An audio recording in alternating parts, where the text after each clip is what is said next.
যারা বলে দাঁড়িপাল্লায় ভোট দিলে আপনি জান্নাতে যাবেন, তারা তো মুনাফিকের দল। দল না, একটা শব্দ ইসলাম শব্দ যদি জুড়িয়ে দেন তাহলে আপনার দল, আপনার সংগঠন ইসলামী হয়ে যাবে, এটার কোনো যৌক্তিকতা নাই। জামাত ইসলাম থেকে এই সংগঠনের নামের সাথে থেকে ইসলাম শব্দটা বাদ দেওয়ার জন্য নতুন ধারা বাংলাদেশের পক্ষ থেকে আমি শান্তা ফারজানা বহুবার দাবি করেছি। কারণ তারা তো জান্নাতের টিকিট বিক্রি করতে চেয়েছিল। যারা বলে দাঁড়িপাল্লায় ভোট দিলে আপনি জান্নাতে যাবেন, তারা তো মুনাফিকের দল। আরে যারা চীনের যে পুরো উপহার, ঈদ উপহার তো তাদের নামে চালিয়ে দেওয়ার চেষ্টা করেছিল, তাহলে তারা মুনাফিক।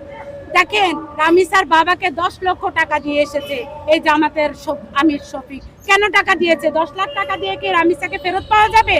না, তার মানে শফিক সাহেব রামিসার বাবার মুখ বন্ধ করতে চান। ধর্ষক তো তাদের দলেরই লোক। এই ধর্ষক সোহেল দাঁড়িপাল্লার